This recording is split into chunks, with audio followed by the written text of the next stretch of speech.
आनंद ही आनंद है। इतनी सुविधा प्राप्त करने के बाद, भगवान की ओर से इतने अनुग्रह प्रदान किए जाने के बाद भी यदि हमने अपना आत्मकल्याण नहीं किया तो यमराज 2 धक्का और लगाएंगे, 3-4 डंडा ऊपर से मारेंगे। इतनी सुंदर सुविधा भगवान की ओर से।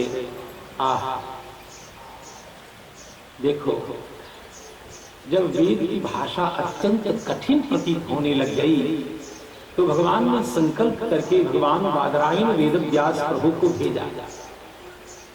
आप वेद के ही अभिप्राय को सरल संस्कृत में लिख करके जनसाधारण को दीजिए, ताकि जीव सब मेरी भक्ति करे, अपने धर्म का अनुष्ठान करे, सदाचार परायण होकर जिए। वेद की भाषा इतनी कठिन है महाराज, उसी वेद के अभिप्राय को सरल संस्कृत में संसार के सामने परोसने के लिए भगवान बादरायण का प्राकट्य हुआ। व्यासो नारायण साक्षात, भगवान वेद व्यास स्वयं नारायण है। और उन्होंने आकर के हम सबों की सुविधा के लिए सरल संस्कृत भाषा में 1 लाख श्लोक में महाभारत की रचना की। 18 पुराण, 18 उपपुराण। इसके बाद भी उनका जब नहीं मन माना तो उन्होंने योग सूत्र के ऊपर अपना भाष्य लिखा। इसके बाद भी मन नहीं माना तो उपनिषद के सार के रूप में ब्रह्म सूत्र की रचना की। कौन करेगा संसार के लिए इतना? जब उसकी भाषा भी कठिन प्रतीत होने लग गई, हम लोग अपने धर्म और संस्कृति और संस्कार से बहिर्मुख होने लग गए, तब श्री भगवान ने कहा शंकराचार्य जी महाराज से, पधारो। और भगवान शंकराचार्य जी महाराज प्रकट हुए। जिस देश में शंकराचार्य जी महाराज का ज्ञान हो, जिस देश में रामानुजाचार्य की भक्ति निष्ठा हो, जिस देश में श्री चैतन्य महाप्रभु का कीर्तन भाव हो, और उस देश का नागरिक धर्म विमुख रहे, इतने बड़े बड़े आचार्य हमें प्राप्त हैं। अरे बहुत सारे देश ऐसे हैं जहां दीपक जलाने वाला कोई नहीं है। ये हमारा सौभाग्य है कि हमारे घर में असंख्य दीपक जलते हैं। भगवान के किसी नाम में, भगवान के किसी रूप में, किसी स्वरूप में आप निष्ठा करके देखो। कोई जरूरी नहीं है कि राम जी की भक्ति करो, सारे स्वरूप तो राम जी के ही है। जिस नाम में, जिस रूप में आपकी निष्ठा हो वही उपासना कर। पुष्पदंताचार्य बहुत सुंदर बात कहते हैं। श्री शिव महिम्न स्तोत्र में पुष्पदंताचार्य जी कहते हैं कि रुचिनाम वैचित्र्यात्। सबका स्वभाव एक जैसा होता नहीं। किसी को राम रस ज्यादा पसंद है, किसी को जानकी रस। रुचिनाम वैचित्र्यात् ऋजुकुटिल नाना पथजुषाम। किसी को ज्ञान मार्ग पसंद है, किसी को कर्म मार्ग पसंद है, किसी को भक्ति मार्ग पसंद है, किसी को भगवान का निर्गुण रूप पसंद है, किसी को भगवान का सगुण रूप पसंद है। मूल बात है क्या हम वेद के अनुशासन के अंतर्गत हैं कि नहीं, बस मूल ध्यान देने वाली बात यह है। अन्यथा तो भगवान कभी राम बन के, कभी श्याम बन के, जहां भी आपकी निष्ठा हो, रुचि भेद के कारण जहां भी आपका मन लगे, रुचिराम वैचित्र्यात् ऋजुकुटिल नाना पथजुषाम नृणाम एको गम्यस्तमसि पैसा मरण वैव। आप कहीं से चलेंगे तो अंतिम में भगवान श्रीमन नारायण के चरण कमल में पहुंच जाएंगे। मार्ग आपका कोई भी हो, मार्ग का महत्व तो है, लेकिन इतना महत्व नहीं कि लक्ष्य को प्रभावित करे। लक्ष्य हमारा स्पष्ट होना चाहिए। वेदानुकूल धर्माचरण करते हुए ईश्वर को प्राप्त करना, यही सभी आचार्यों का प्रवचन का सार है, बस और मतलब कोई नहीं। वेदानुकूल आचरण करते हुए भक्ति, ज्ञान, कर्म, इन तीनों में से किसी एक साधन को कस के पकड़ के अपने जीवन के चरम लक्ष्य परमात्मा के किसी रूप की प्राप्ति, यही है और क्या है। जैसे आकाशात पतितम तोयम, गंगा जी से हिमालय से अनेक नदियां जाती हैं, आगे बढ़ती हैं और समुद्र में मिलकर के एक हो जाती हैं। मार्ग अलग अलग हैं लेकिन सबका गम्य प्राप्ति एक है।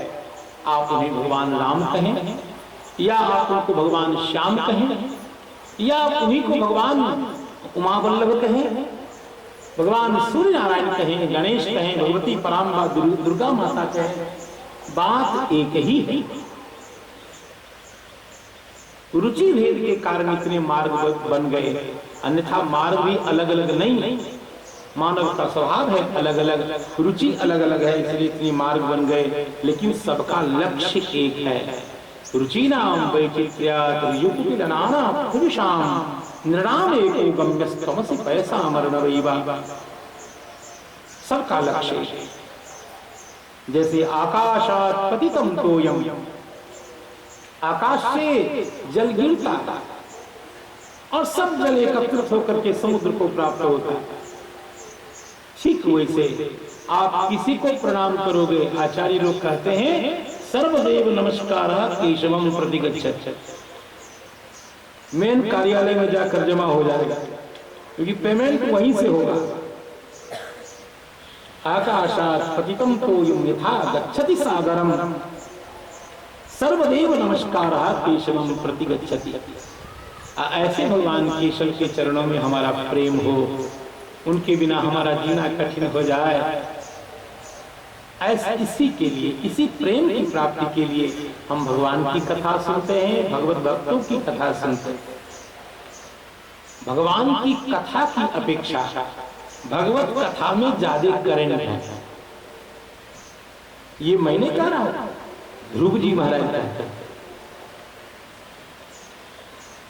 श्रीमद् भागवत महापुराण में जब श्री ध्रुव जी के सामने भगवान प्रकट हो गए तो एक बात ध्रुव जी ने वो कह दी तो शायद किसी भक्त की ताकत नहीं होती भगवान के सामने में बोल जाए, लेकिन एक 5 वर्ष का बालक भगवान के सामने वो बोल गया। महाराज या निर्वृति, भागवत जी का मूल श्लोक, या निर्वृति तनुभृतां तव पाद पद्म ध्यानात् भवज्जन कथा श्रवणेन वा स्यात्।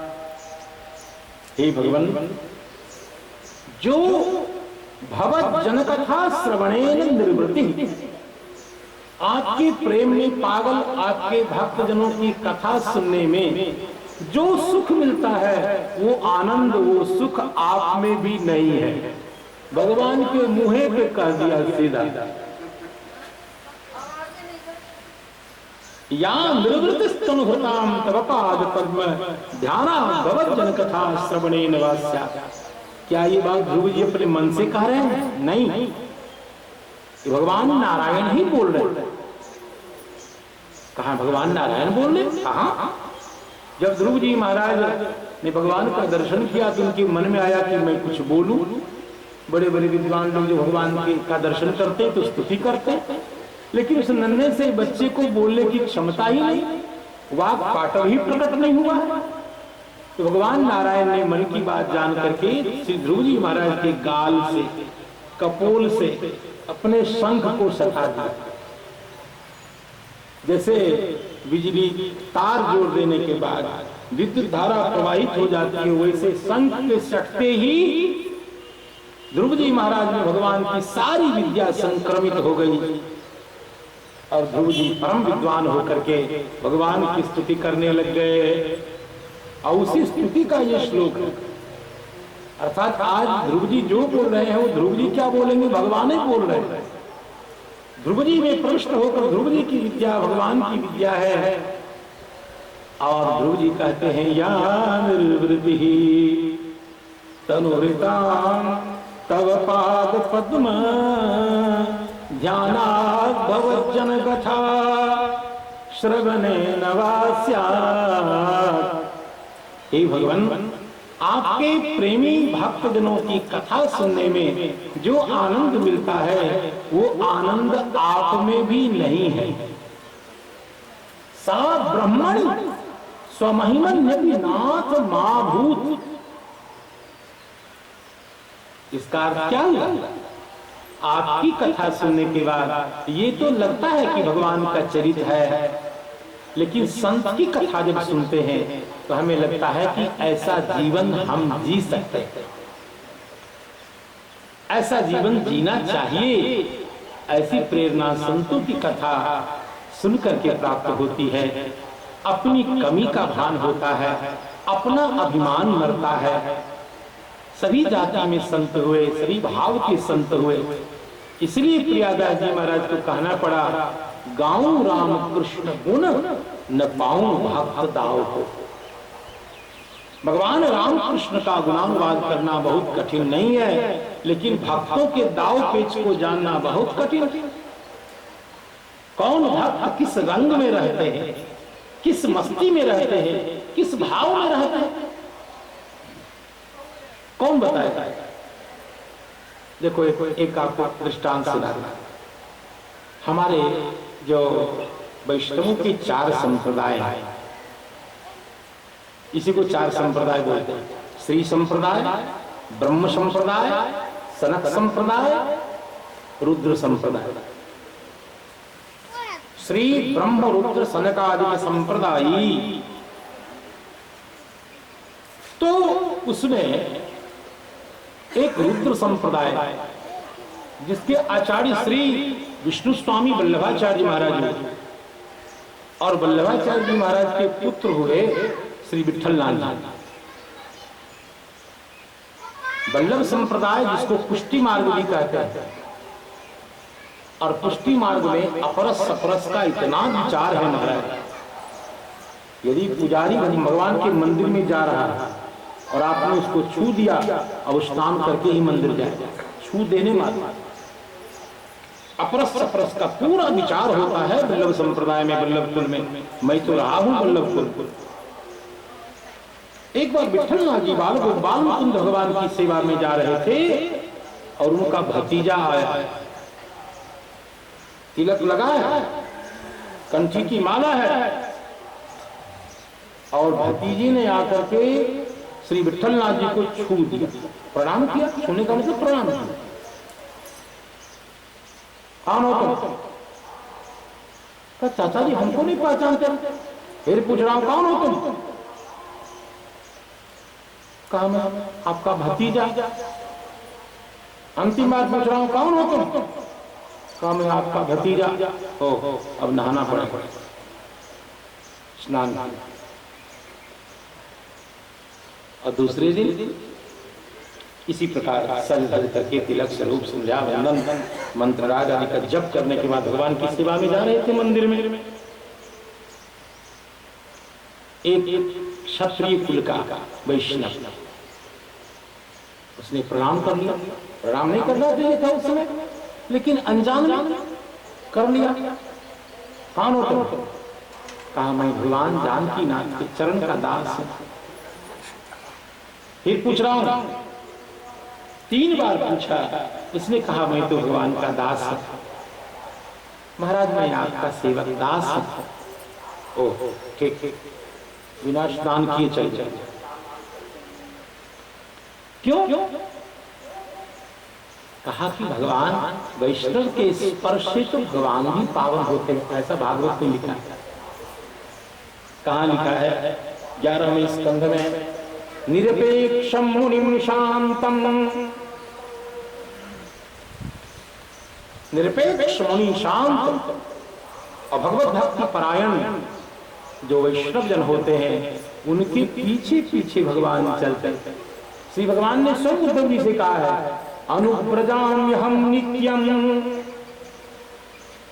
वैष्णव जब चलता है भाव से भर के, श्री जानकीनाथ, श्री सीतानाथ कह के जब रोकता हुआ चलता है, तो उसको होश तो रहता नहीं। कभी पैर इधर पड़ता है, कभी पैर इधर पड़ता है। तो उस अवस्था में उसको संभालेगा कौन? तो भगवान पीछे पीछे चलते और पादाघात होता है, चरण से जो धूलि उड़ती है, भगवान मुकुंद उस धूलि को अपने मस्तक पर रखते हैं। क्यों? तो शुभदेव भगवान कहते हैं अनुप्रजाम्य हम नित्यम पूजेय, मैं पवित्र हो जाऊं अंग्री रेणु भी। वैष्णव के चरण से उड़ाई गई धूलि को मस्तक पर भगवान धारण करते हैं हमारे भगवान। ये महिमा है वैष्णवता का। पूजेय अंग्री रेणु भी। लेकिन कौन होता है वैष्णव? देखो, आज जब मैं प्रातः भ्रमण कर रहा था तो दो प्रेमी हमारे साथ थे। हमने कहा भैया वैष्णव किसको कहते हैं? आज चलो पूरे रास्ते विचार करते हैं। वैष्णवता दो प्रकार की होती है, एक आभ्यंतर वैष्णवता, एक बाह्य वैष्णवता। पद्म पुराण में, स्कंद पुराण में, अन्य वैष्णव पुराणों में वैष्णवता का स्वरूप बताया गया। बाह्य जो वैष्णव का स्वरूप है वह भी आवश्यक है, आभ्यंतर जो स्वरूप है वह भी आवश्यक है। आभ्यंतर स्वरूप है कि भगवान के स्मरण के बिना जिसका एक क्षण भी न बीते वो वैष्णव। भगवान के लिए ही जो जीता है, बस, जिसके जीवन का कोई दूसरा उद्देश्य नहीं, जो श्वास भी लेता है भगवान के लिए, हंसता भी है तो भगवान के लिए, चलता है भगवान के लिए, जो कुछ भी क्रियाकलाप करे उसका परम उद्देश्य भगवान, भगवान की प्रसन्नता के लिए सब कुछ करने वाला वैष्णव होता है। मेरे रघुनाथ जी मुस्कुरा के एक बार देख ले। बस मिथिलानियों ने कहा दुल्हा सरकार हमको न चाही पाऊं अन धन सोनमा है। हे रघुनंदन, हे दुल्हा सरकार, हमको कुछ नहीं चाहिए। अरे हमको तो चाहिए प्रभु जी मंद मुस्कान है। आप मुस्कुरा दीजिए, बस बस हमारा सब सफल। भगवान की मंद स्मृति की प्राप्ति के लिए जो जीता है, भगवत प्रीत्यर्थ सकल कर्म जो करता है वो वैष्णव। ये तो उसका आभ्यंतर स्वरूप है। और बाहर का भगवान महादेव कहते हैं, भगवती अन्नपूर्णा मां को लक्षित करके भगवान महादेव ने कहा ये कंठ लग्न तुलसी नलिनाक्ष माला। ये आगम का श्लोक है। भगवान महादेव वर्णन करते हैं ये कंठ लग्न तुलसी नलिनाक्ष माला, जिनके कंठ में सुंदर तुलसी की माला, युगल तुलसी की माला। क्यों? प्रिया प्रियतम जगन माता भगवती सीता और जगत पिता भगवान राघवेंद्र की याद दिलाने वाला खूब सुंदर युगल तुलसी की माला। ये कंठ लग्न तुलसी नलिनाक्ष माला, ये ललाट पटले लसदूर्ध्व पुंड्रा। ललाट पर खूब सुंदर ऊर्ध्व पुंड्र तिलक। पुंड्र कहते हैं रेखा को, ऊर्ध्वगामी रेखा। ये क्या है? ये वैष्णवों का ऊपर वाला जो तिलक क्या है? और कुछ नहीं है, ये भगवत पादाकृति, भगवान के चरण चिन्ह। हमें समझना चाहिए कि हम लगा क्या रहे हैं। ये भगवान और भगवान के भक्तों के चरण की धूलि है। इसलिए कृष्ण भक्ति परंपरा में ये गोपी चंदन लगाने की परंपरा है। राम भक्ति परंपरा में चित्रकूटी रज, जहां भगवान निरावरण चरण से चले हैं दंडकारण्यादि वन को पावन करते हुए, वहां के रज को वैष्णव लोग मस्तक पे लगाते हैं हरि पादाकृति करके। ये ललाट पटले लसदूर्ध्व पुंड्रा, भगवान महादेव के श्रीमुख के वचन। ये बाहुमूल परिचिन्नित चापवाणा, ये बाहुमूल परिचिन्नित शंख चक्रा, जिनकी बाहुमूल भगवान की दिव्य आयुध से अंकित है। देखो ये जो ट्रैफिक पुलिस वाले होते हैं ऐसे करेंगे, आपको गाड़ी रोकनी पड़ेगी, क्योंकि चाहे जिसकी गाड़ी आपने रोकी है वो ऐसे ऐसे पुलिस को 50 पुलिस को रोज पालता है, करोड़ों अरबों रुपए का मालिक है, करोड़ों रुपए की मर्सिडीज जैसी बढ़िया बढ़िया गाड़ी में बैठ करके आया है, और उसके नौकर का भी वेतन उस पुलिस से कई गुना ज्यादा है, लेकिन क्या रुको तो आपको रुकना पड़ेगा। आखिर ये करंट कहां से आया उसमें? उसके बैच में करंट, तो भारत सरकार का आदमी है, उसकी कोई कीमत नहीं है। उसको जो क्षमता दी गई है, उसको जो बैच दिया गया है, उसकी कीमत। हम तो भैया वही हैं, लेकिन जब हम भगवान से जुड़ जाते हैं तो भगवान वाला वोल्टेज आ जाता, तो हमारी कीमत बहुत बढ़ जाती है। तुलसीदास जी ने कहा, मेरी तो कोई कीमत नहीं है, लेकिन मेरे मालिक की तो बहुत कीमत है भैया, इसके कारण मेरी इज्जत है। ये बाहुमूल, यहां लिखा होता है उत्तर प्रदेश पुलिस, बिहार पुलिस, और यहां धनुष्बाण का छाप लगा, भगवान का दिव्य आयु अंकित ने। हम भगवान के, ये शरीर बाल बच्चा पैदा करने के लिए नहीं, ये शरीर संसार का सुख भोगने के लिए नहीं है, भगवान सीताराम की उपासना करने के लिए। ऐसा मान करके जो जीता है, ये बाहुमूल परिचिन्नित शंख चक्रा ते वैष्णवा भुवनमाशु पवित्रयन्ति।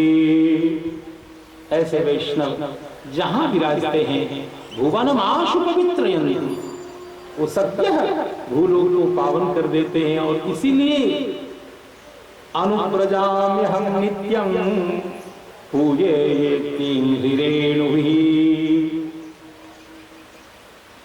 भक्त को जानना बहुत कठिन है। ऐसे भक्तों के चरित्र में प्रवेश करते हैं। आप सब पूज्यजनों को प्रणाम करके, और गुरुजनों को, साधुजनों को, विप्रजनों को यथावत प्रणाम करके अमूल कथा की धारा में प्रवेश करें। इससे पहले एक बार गोविंद जय जय गोपाल जय जय, गोविंद जय जय गोपाल जय जय,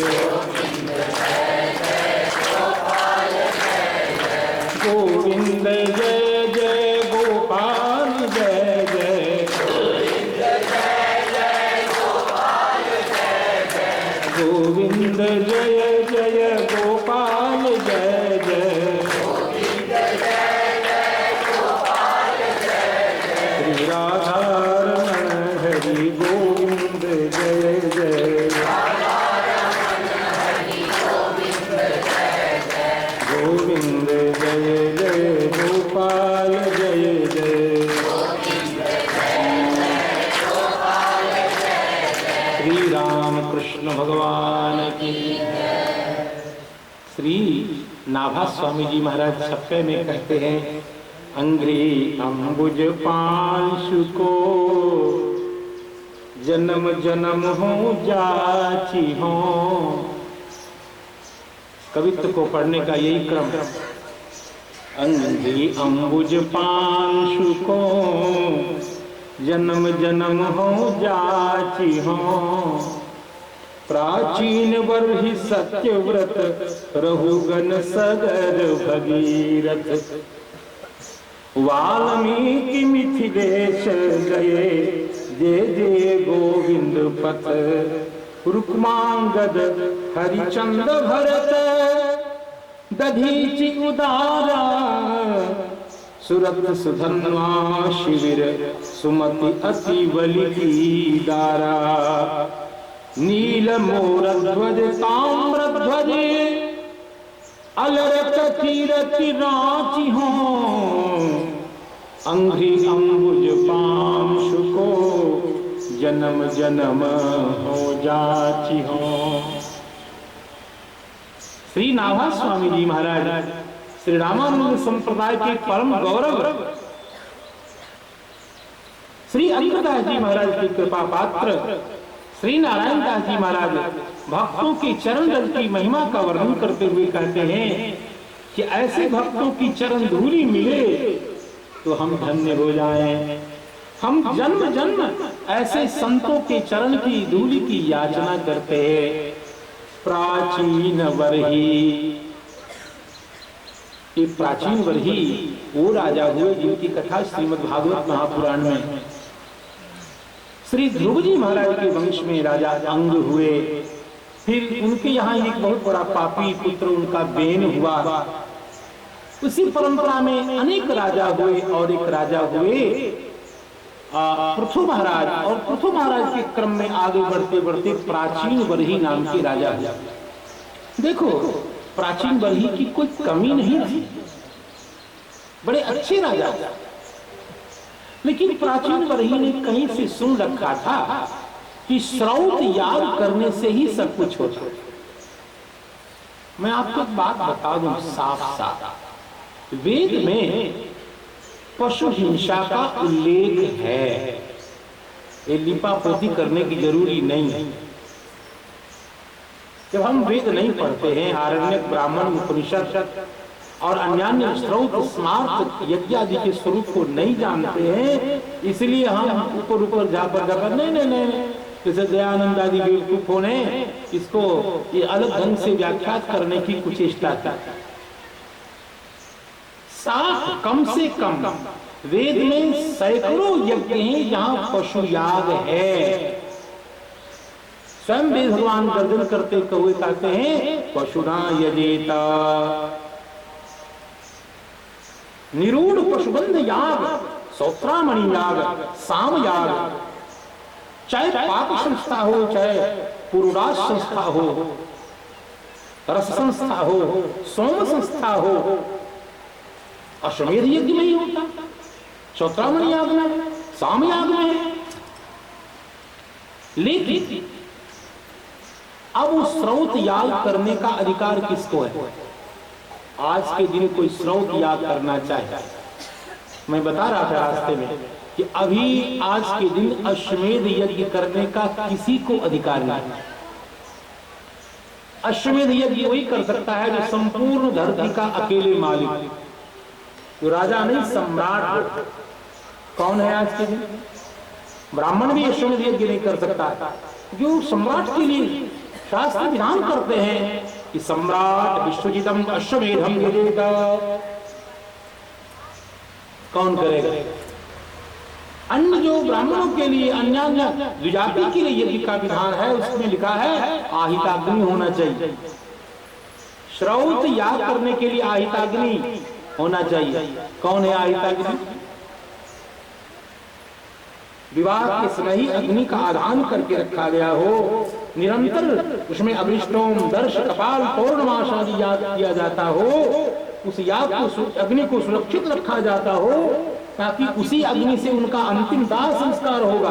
कौन है आहिताग्नि?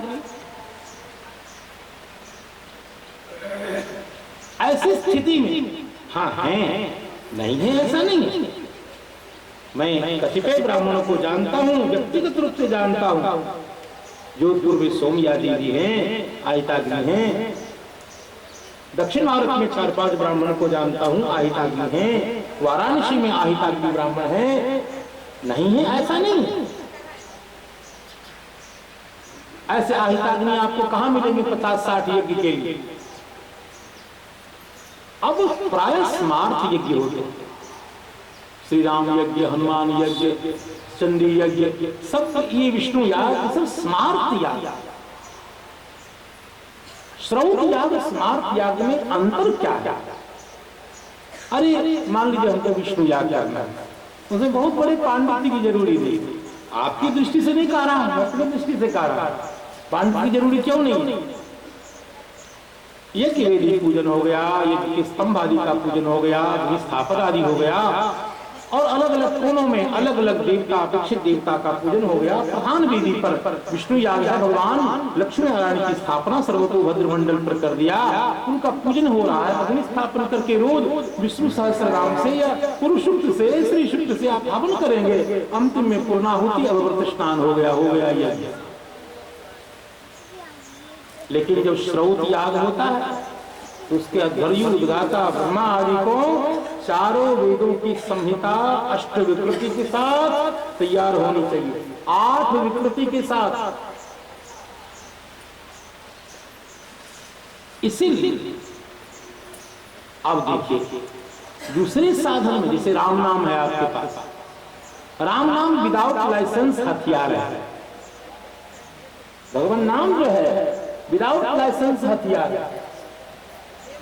आपके पास लाइसेंस नहीं है चले, लेकिन बिना लाइसेंस का आप यदि वेद मंत्र का प्रयोग करेंगे तो वही दशा होगी जो वो कौन सा हीरो जो अभी जेल में सड़ रहा, उसकी दशा हो जाएगी। इसीलिए वेद वैदिक याग में कितने विधिहीनस्य यज्ञस्य कर्ता सद्यपि नश्यति, भगवान वाल्मीकि कहते हैं। तो श्रौत याग में जितनी मर्यादा है उसका पालन यदि नहीं हुआ तो पशु हिंसा जनित पाप लगेगा और लक्ष्य की प्राप्ति भी नहीं होगी। यदि विधि पूर्वक निर्वाह हुआ तो पशु हिंसा नहीं है, वैदिकी हिंसा हिंसा न भवति, नहीं कोई पाप नहीं है वहां पशु की हिंसा करने का। हमने दर्शन किया है, वहां बपा निकाली जाती है, छागस्य बपा मेधसा वा अनुद्रोही इत्यादि मंत्र से अवदान होता है। अब वाल्मीकि रामायण पढ़िए, भगवान राम का जन्म इसे थोड़ी हुआ, अश्वमेध यज्ञ किया गया है। केवल ऐसा नहीं कि अग्नि में आहुति दी और चरु लेकर प्रकट हो गए और उसी खीर को खाने से राम जी प्रकट हो गए, नहीं, वाल्मीकि रामायण पढ़ो तो पता लगेगा। पहले अश्वमेध यज्ञ किया दशरथ जी महाराज ने अपने पाप की निवृत्ति के लिए, प्रायश्चित के रूप में, और उसके बाद पुनः एक वाजपेयी यज्ञ हुआ, तब त्रेष्टि यज्ञ संपन्न हुई, उसमें चरु निकला तो राम जी प्रकट हुए। और उसमें लिखा है कि कैसे रज्जुदाल हो, यूप हो, कैसे सरयू नदी के किनारे अलग अलग स्तंभ गाड़े गए, फिर कैसे एक लक्षण विशिष्ट अश्व का संयमन किया गया, फिर कैसे घृताक्त चटाई बिछाई गई, कैसे उसके एक एक अंग का अवदान किया गया, फिर कैसे बपा की आहुति दी गई, कैसे उस धूम का राजा ने ग्रहण किया। मैं इसलिए कह रहा हूं कि अब जो हम हिंसा करते हैं यदि वो शास्त्र विहित है तब तो ठीक है, यदि शास्त्र विरुद्ध कर रहे हैं तो हिंसा जनित पाप से आपको कोई नहीं बचाएगा। इसलिए और विधि का सांगोपांग निर्वाह होना बहुत कठिन है। इसलिए भैया वैष्णवों ने कहा देखो इसका चक्कर छोड़ो और विदाउट लाइसेंस निरापद मार्ग भगवान का भजन है उसको स्वीकार कर। प्राचीन वही राजा जो थे वह वैदिक याग करते थे, श्रौत याग करते थे, पशु याग करते थे, अनेक पशुओं को बलि के लिए बांध रखा था। उनके कल्याण के लिए उसी यज्ञशाला में श्री नारद जी महाराज पधारे। भागवत के चतुर्थ स्कंध की कथा है। श्री नारद जी महाराज को आते देख कर सद्य प्राचीन वही उठ के खड़े हो गए, अर्घ्यम अर्घ्यम कह के उनका सम्मान किया, आसन दिया। श्री नारद जी ने कहा राजन ये सब क्या हो रहा है? तो प्राचीन वही ने कहा भगवान वेद में लिखा है स्वर्ग कामो यजेता, वैदिक आज्ञा का ही तो पालन कर रहा हूं। नारद जी ने कहा वो तो ठीक है, लेकिन एक बात बताओ तुम कितने दिनों से यज्ञ कर रहे हो? कहा सैकड़ों वर्ष हो गए। कहा बताओ तुम्हारा अंतःकरण शुद्ध हुआ? मन में स्वरूप में कुछ परिवर्तन हुआ? नहीं हुआ। तो क्या कपड़े को साफ करने के लिए जीवन भर साबुन ही लगाओगे कि साबुन को भी कभी साफ करोगे?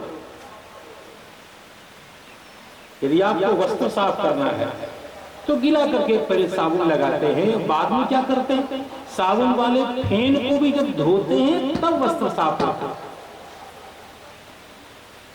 फिर उन्होंने कहा, अच्छा आपको नदी को पार करना है, साधन क्या है? नौका। नौका पे आप बैठ गए और नौका पे ही बैठे रह जाओगे उस पार जाने के बाद भी, तो क्या पार करोगे? एक बार नौका को भी छोड़ना होगा, साबुन वाले फेन को भी साफ करना होगा। तावत कर्माणि कुर्वीत न निर्विद्येत यावत। आगे बढ़ो। कर्म से अंतःकरण की शुद्धि यदि नहीं हुई तो कर्म के विधान में कहीं न कहीं दोष।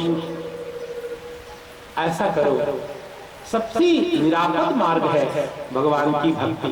राजन, एक बात देखो, तुमने इस यज्ञ में जितने पशुओं की हिंसा की है, विधि में कमी होने के कारण वो सारे पशु आकाश में अपने अपने लोकों में विराजमान हैं और अपने श्रृंग को तीक्ष्ण करके तुम्हारी प्रतीक्षा कर रहे हैं। ये भागवत का मूल श्लोक बोल रहा है। और नारद जी भगवत अवतार हैं, विभूति है भगवान के। नारद जी ने प्राचीन वर्ही को आकाश में दिखा दिया, यह कहते हुए दिखाया, एते त्वाम संप्रतीक्षन्ते स्मरन्तो वैशसं तव। आपके द्वारा की गई हिंसा को याद करके सारे पशु अपनी सींग को तीक्ष्ण करके तुम्हारी प्रतीक्षा कर रहे हैं, और तुम जब मरोगे तो तुम्हारे पेट में घुसाएंगे और तुमको मारेंगे। जब नारद जी महाराज ने ऐसे प्राचीन वर्ही को दिखा दिया तो कहा, महाराज हमें बचाइए। तो कहा ये बात हुई। अब उसके बाद नारद जी ने उनके कल्याण के लिए एक उपाख्यान सुनाया जिसको पुरंजनोपाख्यान कहते हैं। और पुरंजनोपाख्यान सुना करके उनको भगवान की भक्ति की ओर जोड़ा। और जब भक्ति की ओर जोड़ा तब तो मानो अत्यंत आर्त होकर कहने लग गए, मौसम कौन कुटिल खल कामी। सूरदास जी महाराज के मंगल में पद्य है, जिन तनु दियो ताहि बिसरायो, ऐसो नमक हरामी। जिन तनु दियो ताहि बिसरायो, ऐसो नमक हरामी। कौन कुटिल खल कामी। उनके कल्याण के लिए श्री नारद जी महाराज ने भगवान की भक्ति का उपदेश दिया और भगवान का भजन करते करते उन्होंने भगवत धाम को प्राप्त किया। उस राजा का नाम था प्राचीन वर्ही। भगवान की भक्ति के प्रभाव से उनका कल्याण हुआ, इसलिए श्री नाभास स्वामी जी ने भक्त के रूप में उनका स्मरण किया। राजा रघुगण विचित्र राजा थे, सत्संग करने के लिए जा रहे थे, लेकिन सत्संग कैसे किया जाता है, साधु संतों के दर्शन के लिए कैसे जाया जाता है, इसका उनको ज्ञान नहीं था। और पालकी पे बैठ करके और भगवान श्री कपिल देव सरकार के यहां जाकर के सत्संग करने जा रहे थे। संयोग से उनके कहारों में एक कहार अचानक अस्वस्थ हो गया, क्योंकि राजा रघुगण है। कहा कि कोई पास में स्वस्थ व्यक्ति दिल डॉल दिखाई दे तो पालकी में लगा दो। और संयोग से परम अवधूत शिरोमणि श्री जड़भरत जी महाराज, देखो भगवान का जो भक्त होता है हृष्ट पुष्ट होता, निश्चिंत रहता, खूब जम के प्रसाद पाता, भगवान के भरोसे खर्राटेदार होता, हृष्ट पुष्ट श्री जड़भरत जी महाराज और रामकृष्ण का गुणानुवाद करते हुए मस्ती में आ रहे थे। सेवकों ने सोचा एकदम सबसे बढ़िया शिव का वाहक यही सिद्ध होगा, और वहां से ला करके उनको पालकी में लगा दिया, शिविका में लगा दिया। अब अभी ज्ञान तो था नहीं कि कैसे महात्मा है, उनको लगे कि कहीं मुझसे कोई नया पाप न हो जाए, अपराध न हो जाए, किसी चीटी को भी देखते तो उसको बचाने के लिए उछल जाता। और 2-3 बार जब ऐसा हुआ तो शिविका पर आरूढ़ राजा रघुगण को जब खट खट खट चोट 2-3 बार लगी कि मिदम अरे हो, तुम कौन हो, तुम ढंग से चल नहीं सकते। तो 3 शिविका वाहकों ने कहा नवयम नरदेव प्रमत्ता है, राजन हम तीनों प्रमाद नहीं कर रहे हैं। अभी अभी जो नया वाला लगा है ना, ये कोई पागल लगता है।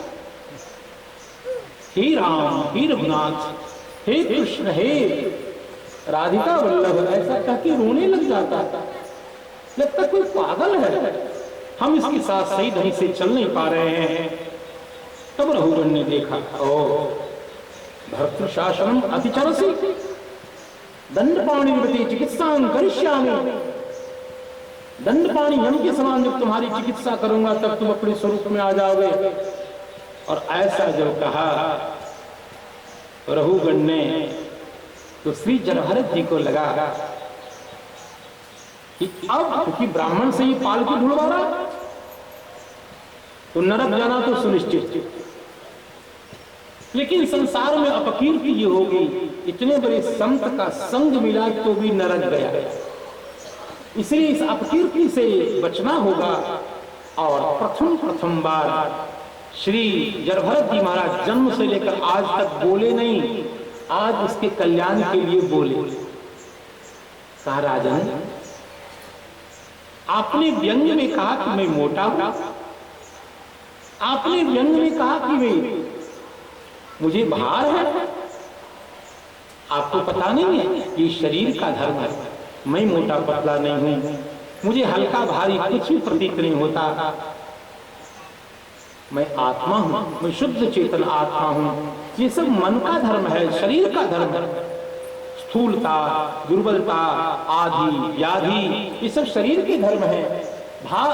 हल्का होना, भारी होना, ये मन का धर्म है। कोई हल्का भारी नहीं होता महाराज। जैसे माँ होती है, अपना बेटा उसको बहुत हल्का लगा, अब पड़ोसी का बेटा भारी। अब बताओ, ये मन की बीमारी नहीं है तो क्या? राजन, तब तक तो रघुगण की दृष्टि पड़ गई जरभरत जी महाराज के ब्रह्मसूत्र के ऊपर, उपनीत जो उपवीत है उस पर दृष्टि पड़ गई।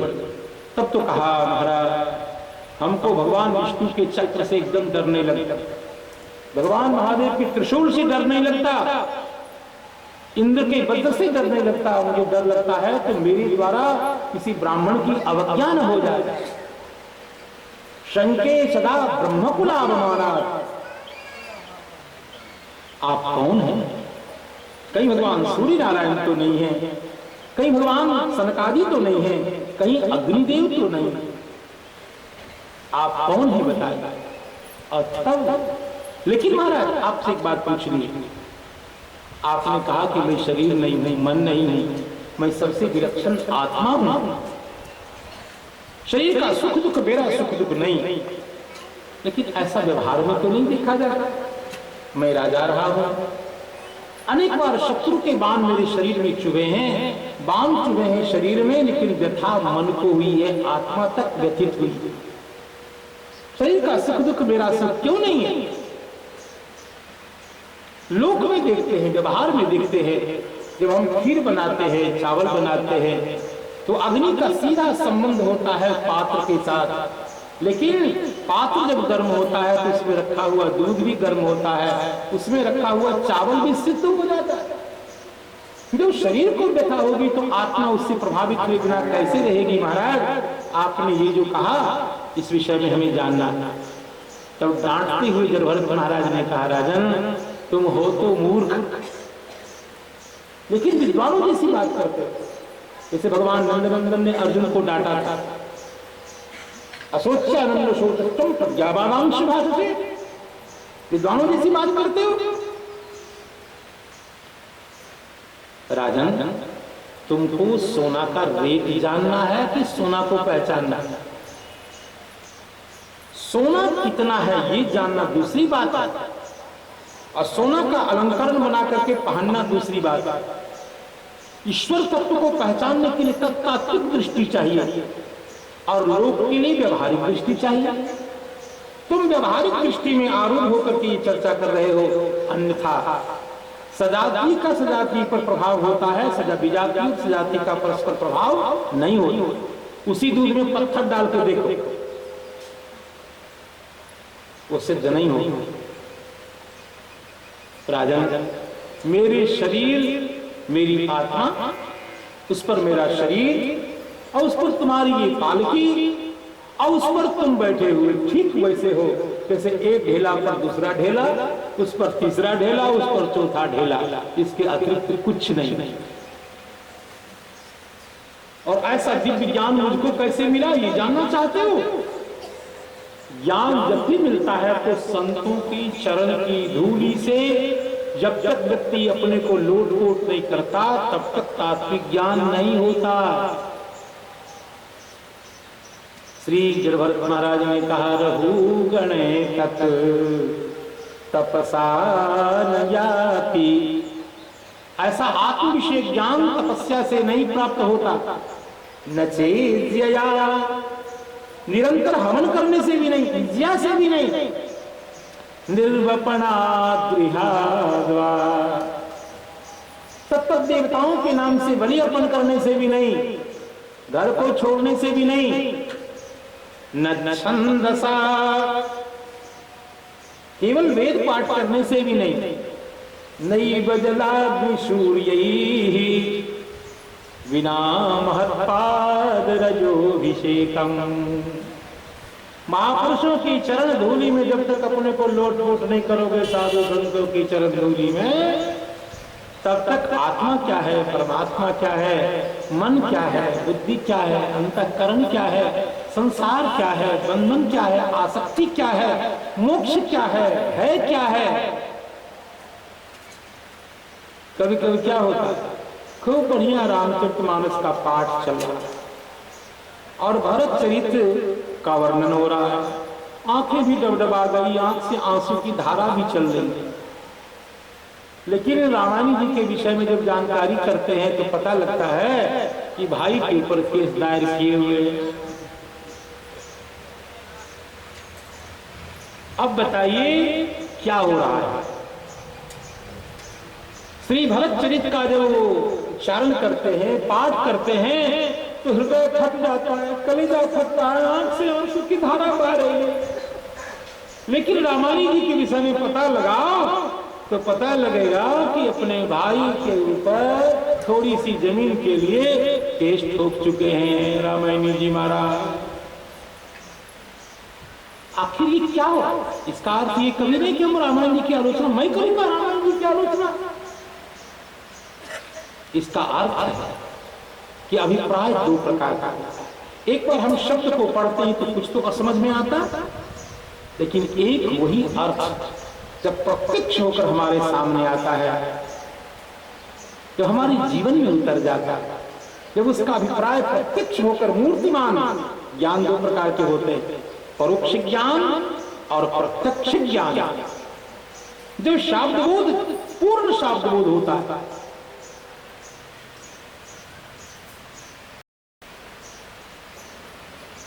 एक रामायणी जी थे, कथा कर रहे थे,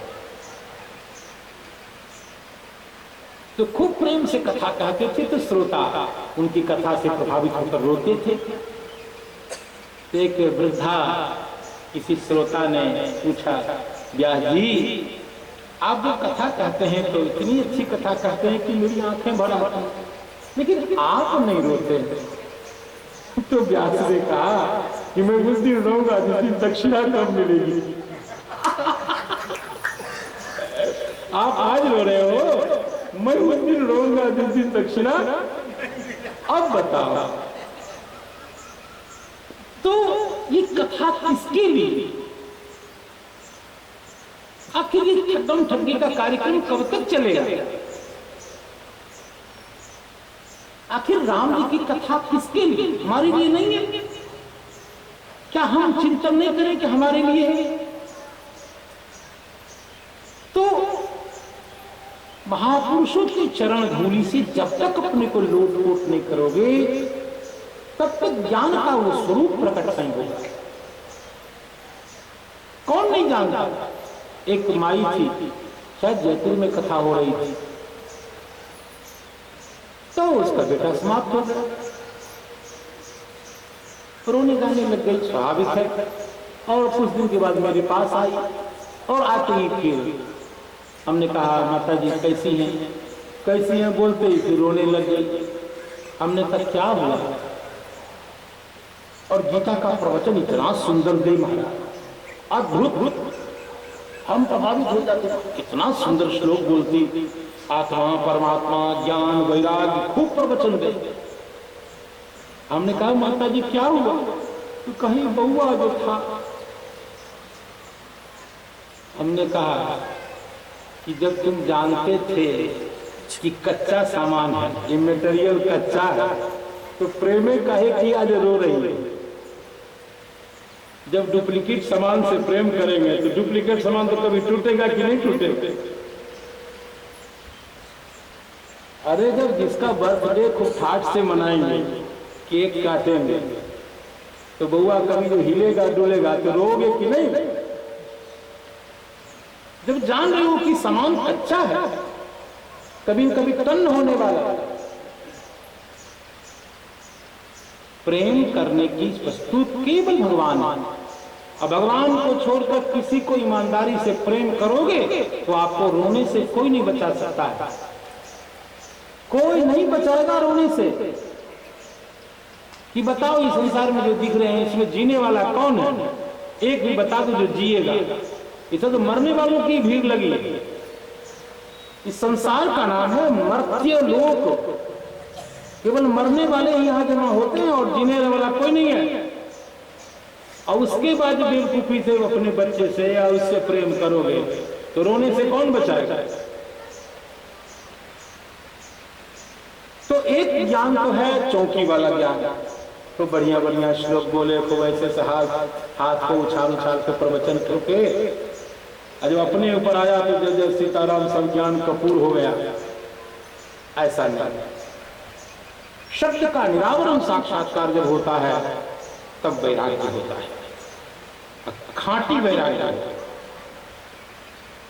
ठीक कह रहे हैं जड़ भरत जी महाराज, ऐसे ज्ञान नहीं होता। बिना महत्वाग्रजोभिषेकम, संतों के चरणों की धूलि से जब तक अपने को लोट नहीं करोगे, संतों की रहनी, संतों की जीवन पद्धति, संतों का भाव, संतों का रंग, एक सेकंड में पता लग जाता है साधु है कि नहीं। ऐसा हम भी महाराज सब अब तो संत ये है, ऐसे ऐसे बैठता है ना, एक सेकंड में पता लग जाता है। चोर के समान ऐसे ऐसे देखा, अरे इसका मन इतना चंचल है, क्या राम राम करेगा, 1 मिनट में 25 जगह देख लेता है। ऐसे इसका चित्त इतना चंचल है। साधु की आंख में ठहराव होती है। साधु को देखने के बाद चित्त शांत हो जाता है। साधु को देख करके रंग चढ़ जाता है। वो दृष्टि हो तो संत दिख जाए तो फिर घर वापस न जाए आदमी, इनके साथ ही चल दे सीधे। ठीक कह रहे हैं, बिना महत्वाग्रजोभिषेकम, संसार में किसी को वैराग्य हुआ, किसी का आत्मकल्याण हुआ, किसी को ज्ञान हुआ तो संतों की चरण धूलि से नहलाने से ही ज्ञान आता। ऐसे श्री राजा रघुगण जिनको तत्वबोध हुआ, श्री जड़भरत जी महाराज की कृपा से, जड़भरत जी ने कहा राजन तुम तो एक छोटे से रियासत के राजा हो, सिंधु सुदूर देश के राजा हो, और जिससे तुमने पालकी ढुलाई जानते हो किस देश का राजा है? संपूर्ण भारत का। अहम पुरा भरतो नाम राजा। सरकार आप राजा भारत है? कहां का राजा भरत हैं तो आप यहां कैसे आ गए और इस दशा को कैसे प्राप्त हो गए? का वही तो देखो ना, एक बार मृग में मैंने अपने मन को फंसा लिया, मृग का चिंतन करते करते मरा, मृग बना। मृगो भवम मृग संगा घटार्थ, भगवान को छोड़कर अन्य किसी के साथ संग करोगे तो बड़ी दुर्दशा होगी और मेरा जीवन प्रमाण है। तो महाराज अंतिम उपदेश दीजिए। तो राजा रघुगण को श्री जड़भरत महाराज ने कहा, तस्मा नरो संग सुसंग जात। मनुष्य को क्या चाहिए? असंग रूपी सुसंग। उचित यह है, जो आत्मकल्याण चाहे, जो मोक्षा चाहे, तो अपने को बचा करके रखे। असंग रूपी सुसंग, किसी का संग नहीं करना, यही सबसे बड़ा सत्संग है। किसी का संग नहीं करना। यदि संग किए बिना मन न माने तो साधुओं का संग करे। पूर्ण असंग बन के रहो। यदि वो नहीं रहा जाएगा, वैसे नहीं रह सकते। तस्मा नरो संग, असंग ही सुसंग है। और जब साधु संतों का जब संग प्राप्त होगा तो ज्ञान उत्पन्न होगा। एक बाल बच्चों में रहने वाले के साथ रहने से, जो बढ़िया कुर्ता पहनता हो, बढ़िया घड़ी लगाता हो, बढ़िया गाड़ी पे चलता हो, बढ़िया मकान में रहता हो, विलासी व्यक्ति को देखने से, विलासी व्यक्ति की बात सुनने से, विलासी व्यक्ति को महत्व देने से कभी वासना का विनाश नहीं हो सकता। बचो। बहुत बढ़िया लच्छेदार बोलता हो, सावधान हो जाओ। ये आदमी हमारे जीवन का सत्यानाश कर सकता है, सावधान हो जाओ। प्रणाम महाराज, जय सिया राम, निकलो। विलासी व्यक्ति की आंख में, उसकी वाणी में, उसके संस्कार में वासना के कीटाणु होते हैं। श्री गौड़ी जी महाराज के शब्द हैं, मेरे शब्द नहीं है। जो आत्म कल्याण चाहे, किसके साथ? साधु संग राम रंग। इसने राम जी के लिए जो जीवन जी रहा है, और तुम मुन्ना को झुंझुना खरीदने के लिए जी रहे हो, तुम बराबरी करोगे साधु की? बाल बच्चों की चड्डी खरीदने में जिसका जीवन बीत रहा हो, और जो साधु जो भगवान के लिए जीता है, इसकी बराबरी करोगे? साधु संग राम रंग अंग अंग पगिए। भैया इसीलिए संतों का संग। तस्मान नरो संग सुसंग जात, ज्ञानासिने हैव विवृकण मोह। जहां संत होंगे वहां भगवान की कथा जरूर होगी। संत हो और भगवान की कथा यदि नहीं है तो जरा पता लगाओ तो संत ओरिजिनल है कि डुप्लीकेट।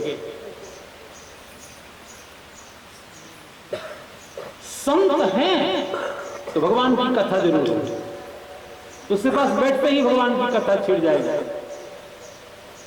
जैसे यत्र यत्र धूमः तत्र तत्र वह्निः, वैसे यत्र यत्र जहां जहां वैष्णव है वहां वहां भगवान की कथा जरूर। तस्मान् नरः हरिं तदिहा कथन श्रुताभ्याम्। ज्ञान रूपी खड्ग से, तलवार से मैं, मेरा परिवारानुबंधी सकल मोह का खात्मा करो, छेदन करो और फिर एकांत में भगवान की भक्ति करो। ऐसे नहीं ज्ञान मिलता। जरीब करीब भी गिरा रहे हैं, खाता खसरा भी देख रहे हैं, ऐसे थोड़ी होता है। कोई गुलाब जामुन है किसे खा लेंगे हो जाए, ऐसे नहीं होता। बहुत पापड़ बेलना पड़ता है, संतों की चरण की धूली लगानी पड़ती। श्री प्रियादास जी महाराज कहते हैं प्राचीन वर्ही और श्री रघुगण नाम के राजा की कथा हो गई। और एक सुंदर कथा है श्री वाल्मीकि जी महाराज की कथा। महर्षि वाल्मीकि, मैं आप सबों से निवेदन करता कभी कभी वाल्मीकि रामायण भी पढ़ा करता, लेकिन वो वाल्मीकि रामायण तो संस्कृत में है। यदि गोस्वामी जी की कृपा ही मानिए कि संस्कृत के महाअभिप्राय को, उनके इसके परम तात्पर्य को सरल हिंदी भाषा में, अवधी भाषा में, ग्राम्य गिरा में गोस्वामी जी ने उपस्थापित कर दिया। आज जिसको कुछ भी नहीं आता है, 10 चौपाई याद है, मंच पर बैठ करके रामायणी कहा करके और उसके बाल बच्चे पल रहे हैं। एक बहुत से बहुत बड़ा से बड़ा सेठ, बहुत बड़ा से बड़ा राजा जो काम नहीं कर सकता है, आज गोस्वामी जी ने करके दिखा दिया। आज हजारों परिवार रामायण की कृपा से पल रहा है, हजारों परिवार उसके बाल बच्चे पल रहे हैं। कुछ भी नहीं आता है तो भी चौपाई को ही खींच खांच के गा रू करके रामायणी जी जमा दिया। क्या बात, बाल बच्चे का निर्वाह हो रहा। कौन कौन इतना बड़ा सेठ है जो आज लाखों आदमी को रोजगार दे दिया हो? तुलसीदास जी महाराज की कृपा से। नहीं तो हिंदी वाला यहाँ बैठे कान पकड़ के नीचे चल, ये संस्कृत वालों की जगह है, या संस्कृत वाले बैठेंगे, तू टिप टिप टिप टिप चुप चुप। लेकिन गोस्वामी जी की कृपा मानिए, आहा, आज हिंदी साहित्य में एक ग्रंथ ऐसा पावन है जिसने बड़े बड़े लोगों को, हिंदी के माध्यम से लोग यहाँ व्यास आसन पर बैठने लग गए। मैं ये कहना चाहता था कि तुलसीदास जी महाराज के प्रकट होने से पहले क्या राम भक्त होते थे कि नहीं? तुलसीदास जी के प्रकट होने से पहले क्या, जहाँ हिंदी भाषा का प्रचार प्रसार नहीं है आज के दिन, वहां लोग राम भक्त होते हैं कि नहीं? जहां रामचरितमानस का प्रचार नहीं है वहां लोग राम भक्त होते हैं कि नहीं? होते हैं। दक्षिण भारत में रामचरितमानस का जय जय सीताराम, अभी वाल्मीकि रामायण ही लोग पढ़ते हैं, होते हैं राम भक्त, अनन्य राम भक्त भी होते हैं। अभी मैं बता रहा था कबीरदास जी महाराज के एक शिष्य श्री रामदास जी महाराज भद्राचल में, जहां श्री ठाकुर की कृपा से कोदंडपाणि भगवान का मंदिर है, परम आनंद राम भक्त। शायद आपको पता हो कि दक्षिण भारत में तुलसीदास जी के समानांतर एक कवि हुए त्यागराज, परम राम भक्त। दक्षिण भारत की जो कर्नाटक शैली की गायकी है उसकी वो परम आचार्य त्यागराज जी, परम आनंद राम भक्त। किस ग्रंथ को पढ़ के राम भक्त हुए? वाल्मीकि रामायण। तो गोस्वामी जी ने किस ग्रंथ को पढ़ के इतनी बड़ी दिव्य सिद्धि प्राप्त की, राम प्रेम प्राप्त किया, रामचरितमानस की रचना की? वो मूल ग्रंथ क्या है? वाल्मीकि रामायण। हमने मूल को थोड़ा सा, एक बार क्या हुआ, मूल रहा है धूल में, शाखा में फल फूल, कोई हिंदी वाला बैठ करके और मैं बैठा था, बोल गया, अरे वो तो बबूल के कांटे से उलझ गए। बस अब उसकी जन्मपत्री खोलने लग गए। भारतेंदु हरिश्चंद्र से जब हम उसकी धोती खोलने लग गए, आगे तक जो हमने सबकी लंगोटी खोली तक, किसको आता हिंदी साहित्य में? और फिर हमने कहा कि तुलसीदास जी का भी नंबर आ गया। नहीं, अपने हैं, कोई दिक्कत नहीं। श्रीमद् वाल्मीकि रामायण आदि ग्रंथ, वेद के बाद यदि किसी महापुरुष को गाया गया तो भगवान राम को गाया गया, भगवान वाल्मीकि। अरे पुराण का काल विचार करेंगे तो ये तो भगवान वेद व्यास का जो 5000 वर्ष, 18 पुराण की रचयिता भगवान वेद व्यास काल, यदि इतिहास क्रम से विचार करें तो 5000 वर्ष, और वाल्मीकि रामायण का रचना काल जानते हैं 9 लाख वर्ष। भगवान वाल्मीकि, और सबसे पहले जिस महापुरुष का वर्णन हुआ भगवान राघवेंद्र का दिव्य चरित्र भगवान वाल्मीकि ने अंकित किया है। और इसीलिए उनके सम्मान में गोस्वामी जी कहते हैं, बंदो मुनि पर कंज। श्रीमद गोस्वामी तुलसीदास जी तो भगवान वाल्मीकि को प्रणाम करके कहते हैं वंदो मुनि पद कंज रामायण जहि निरमयऊ। गोस्वामी जी कहते हैं रामायण की रचना तो वाल्मीकि जी ने की। कहा तुलसीदास जी महाराज फिर आपने क्या लिखा? कहा मेरी रचना का नाम रामचरितमानस है। फिर रामायण की रचनाकार भगवान वाल्मीकि। सखर सुकोमल मंजू दोष रहित दूषण सहित।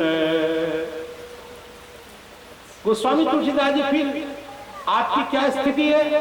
तो गोस्वामी जी कहते हैं मुनि न प्रथम हरि कीरति गाई ते ही मग चलत।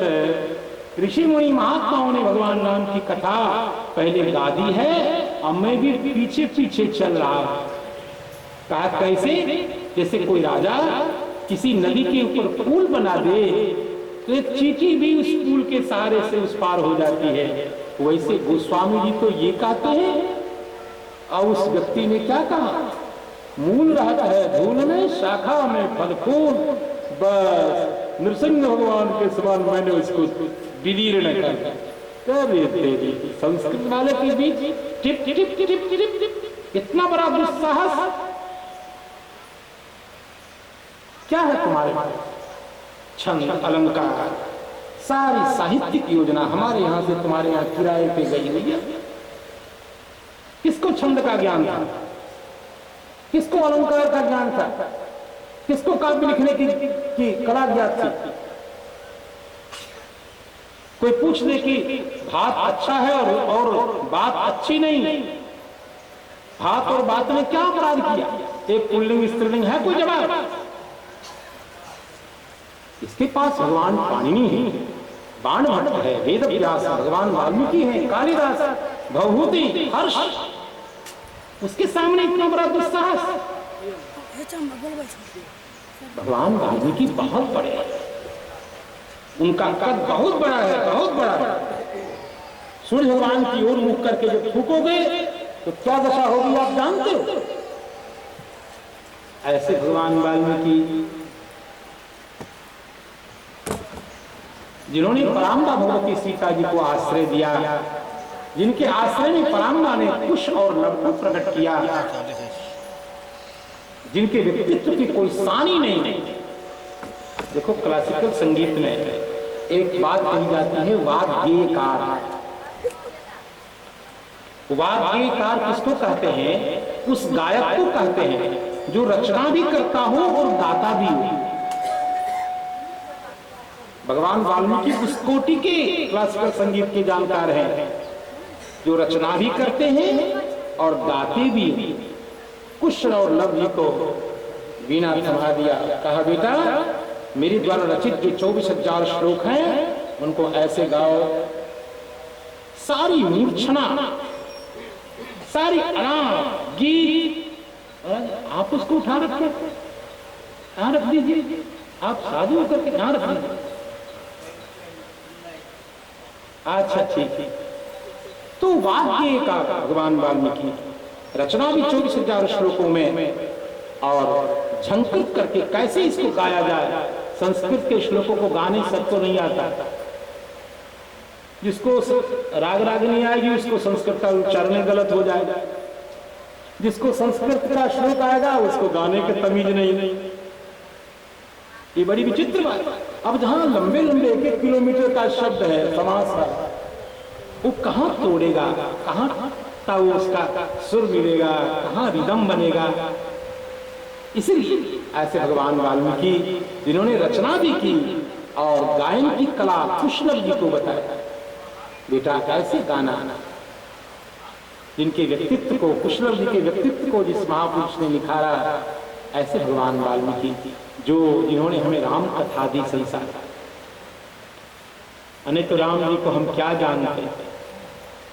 तुलसीदास जी महाराज जिनका वंदन करते हैं, जिनसे प्रेरणा प्राप्त करके संसार में आज भी राम कथा के विषय में विद्वानों में जब संदेह होगा, इस संदेह का निर्णायक शास्त्र वाल्मीकि रामायण होगा।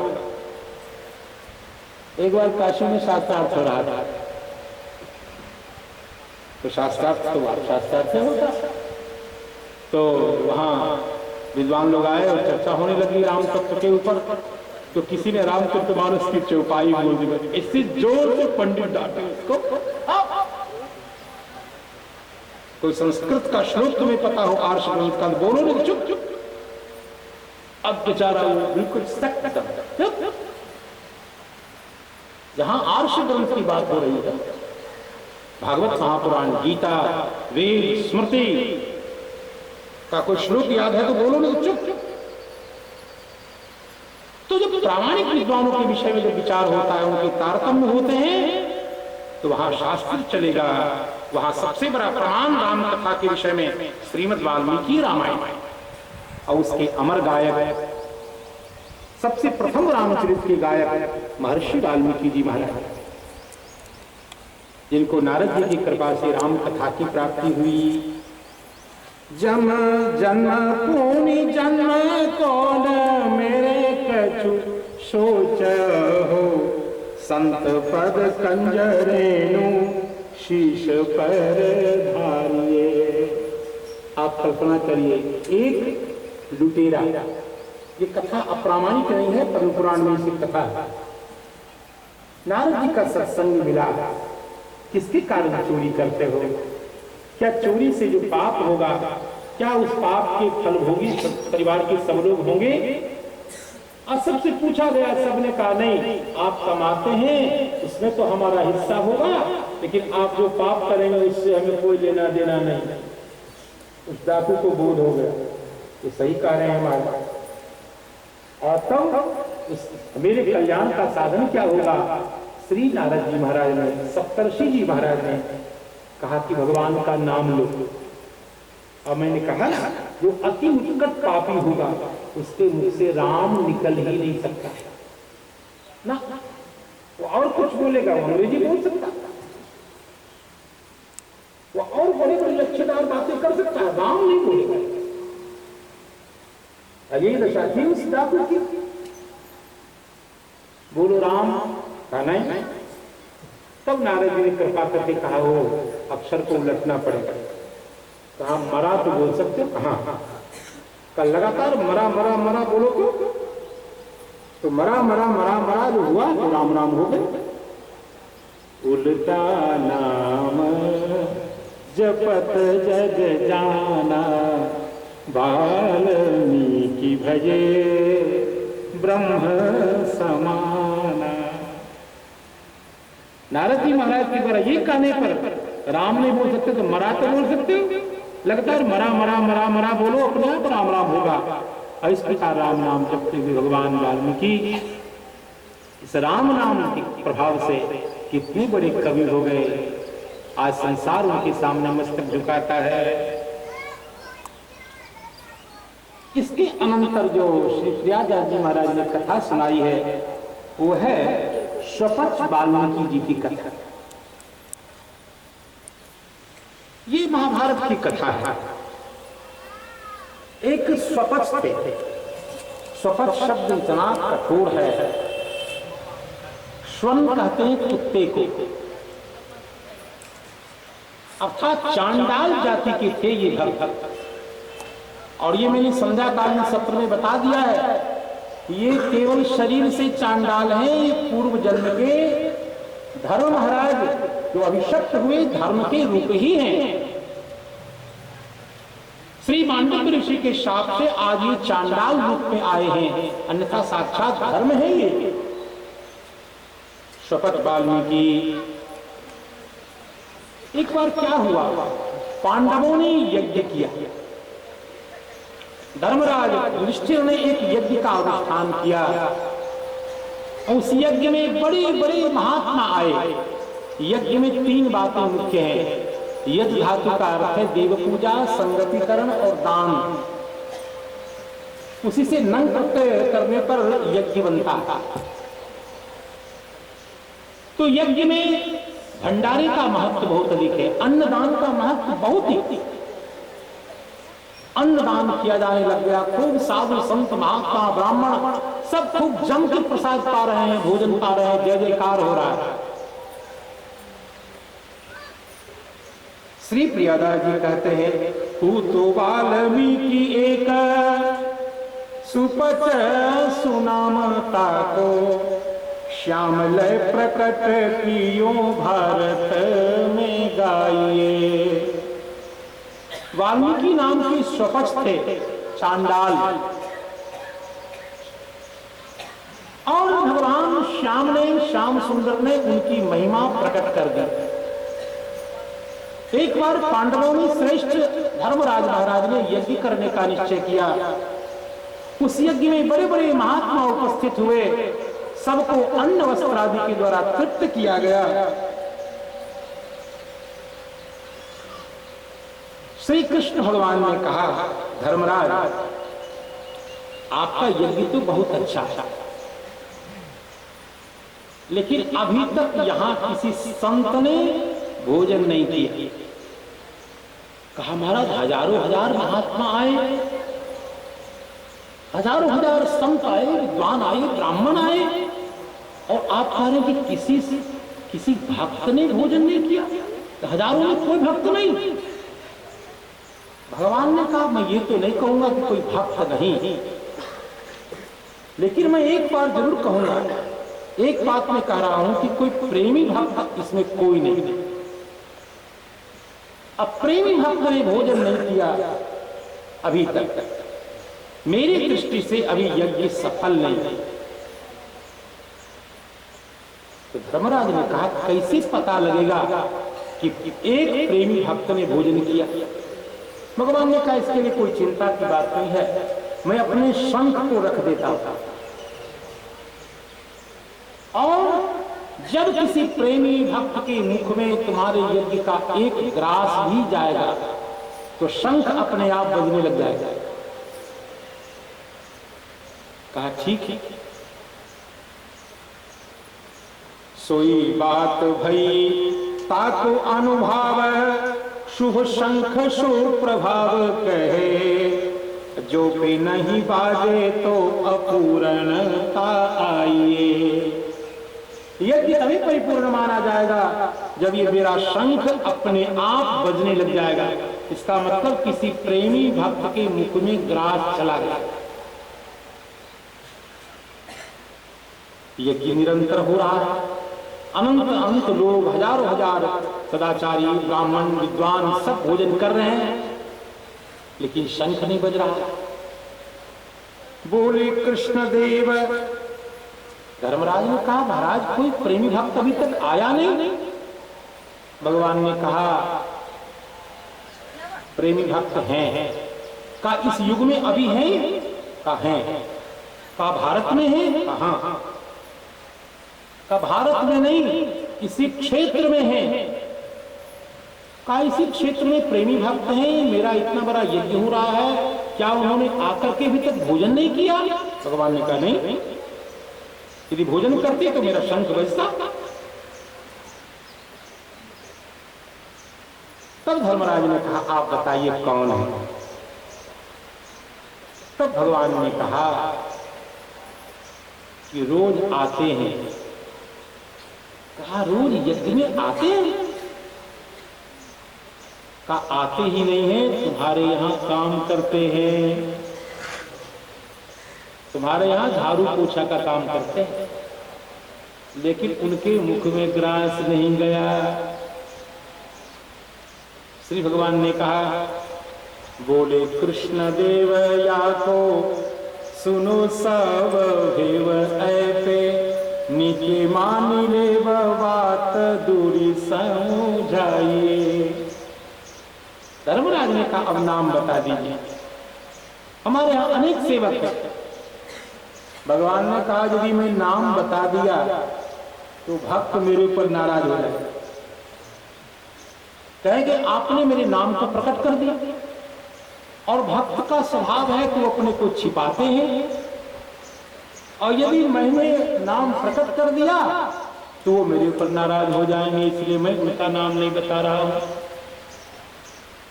जो पे कहो भक्त नाही, नाही कैसे कहो गहो, गांस एक और कुल जाति सो बहाइए। दासनी को दास अभिमान कीन बास कहूं, जो अपने आप को दास का दास कहता है। सीता भरतु पद कमलयोर दास दासान दासः, और जिसमें अभिमान की बांस भी नहीं, अभिमान की गंध भी जिनके जीवन में नहीं है, ऐसा कोई प्रेमी भक्त मिले धर्मराज, उसको पवाओ, अब तब आपका यज्ञ सफल होगा। पूरन की आसतों पे ऐसे ले जीवाइए। यदि यज्ञ को परिपूर्ण करना चाहते हो तो ऐसे प्रेमी भक्त को बुला करके भोजन करा। ऐसो हरिदास पुर आस पास दिसे नाही, ऐसे भक्त आस पास कहीं दिखाई नहीं देते, जिसमें अभिमान की बांस भी न हो, अभिमान की गंध भी न हो।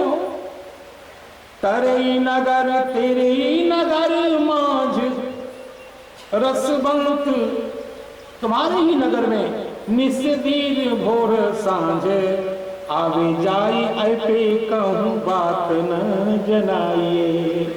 रोज यज्ञशाला के पास आते हैं, झाड़ू पोछा करके चले जाते हैं, लेकिन धर्मराज आप उनको नहीं जानते। सब चौक परे, पांचों भाई पांडव चौक परे रोज आवे और हम जानते नहीं। कहा नाम ठा कहा ठाम, हे भगवान आप नाम बता दीजिए, वो रहते कहाँ है ये बता दीजिए, हम जाकर के उनके चरणों में गिर जाएंगे, उनको किसी प्रकार मना करके लाएंगे। भगवान ने कहा अच्छा, उनके चरणों से निपट जाएंगे, बार बार प्रार्थना करेंगे कि आप पधारें, प्रसाद ग्रहण करें ताकि यज्ञ सफल हो जाए। भगवान कहते सुनो सुनो, जीते मेरे साधु कभू चाहे न प्रकाश भयो। मेरे जो प्रेमी होते हैं, मेरे जो साधु संत होते हैं, वो अपने नाम का प्रकाश नहीं चाहते, अपने नाम की कीर्ति जगत में ख्याति नहीं चाहते। करो जो प्रकाश माने महादुखदाई, यदि मैं उनके नाम को प्रकट कर दूंगा तो उनको दारुण कष्ट होगा, बहुत दुख होगा, और मैं नहीं चाहता कि मेरे भक्त को दुख हो।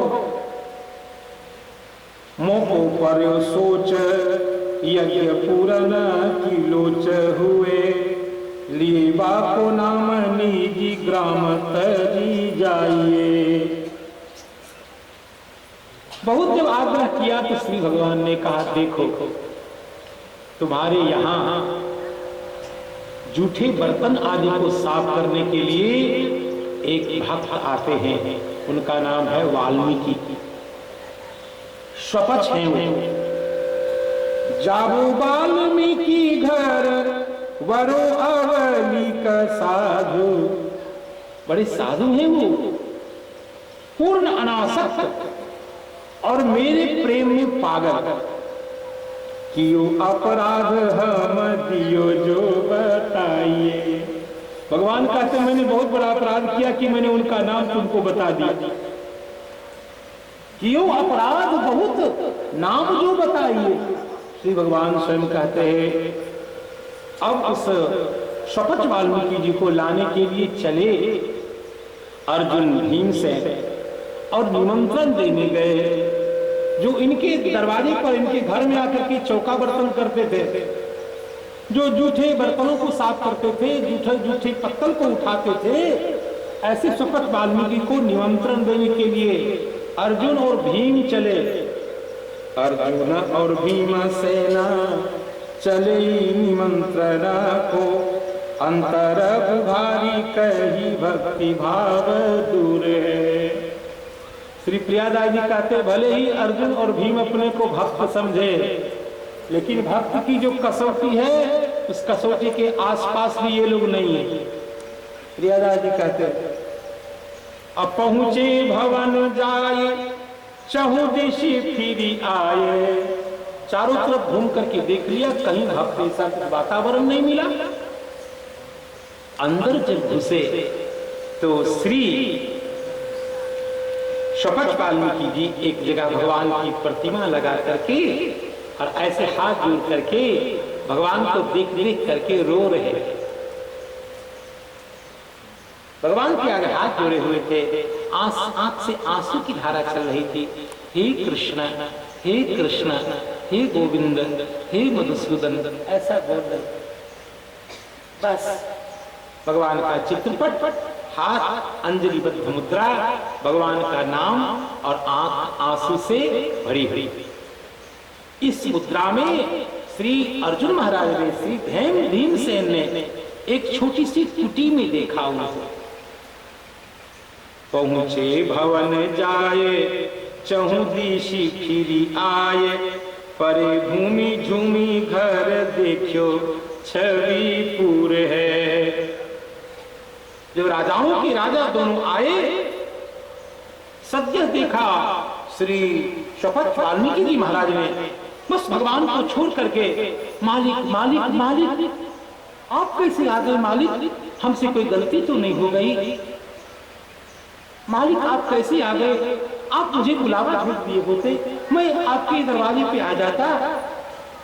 ऐसे शपथ वाल्मीकि जी कहने लग गए, हमसे गलती हो गई महाराज, मैं उठक बैठक करता हूँ, इतनी विनम्रता व्यक्त करने लग गए शपथ वाल्मीकि जी।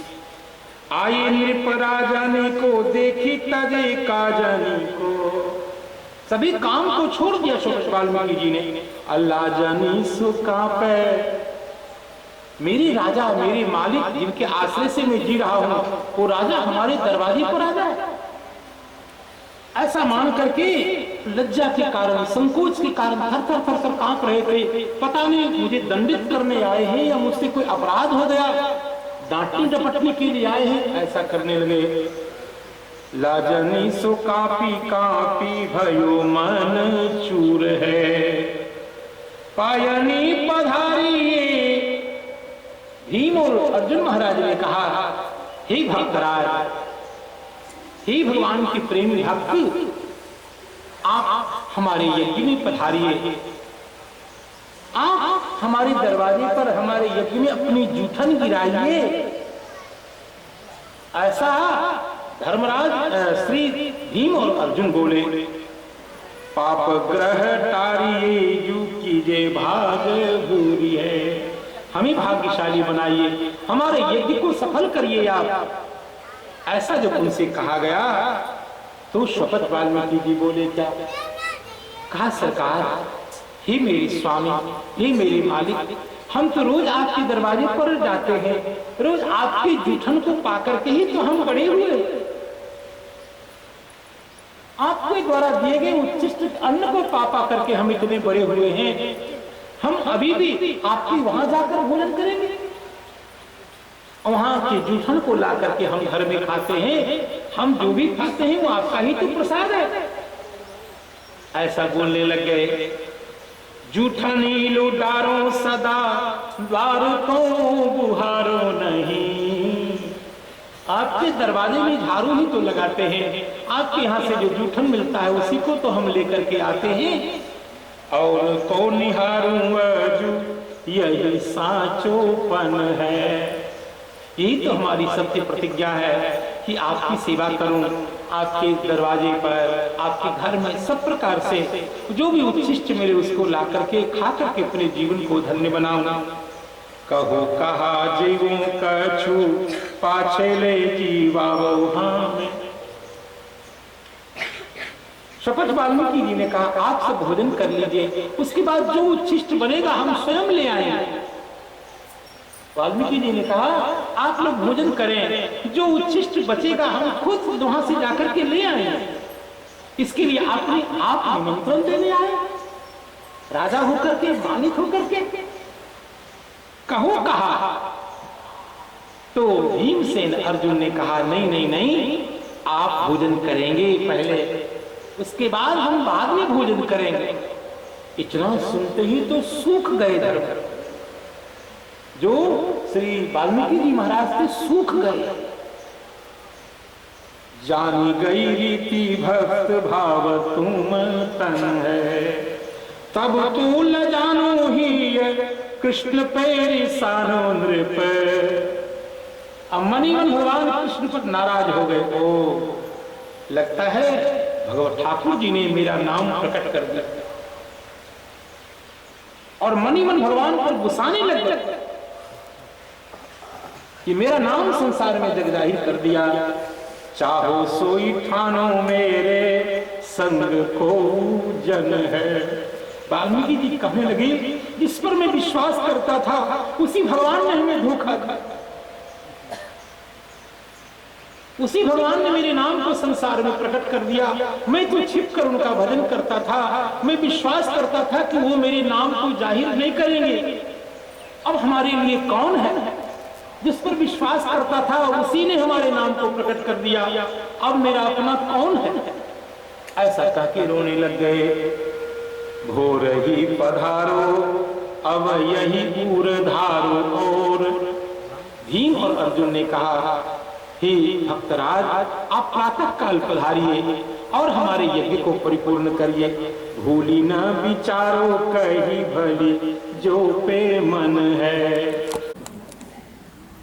आखिर इतने प्यार से मैंने अलग अलग व्यंजन बनाए और उसको सबको घाटमाट कर दिया।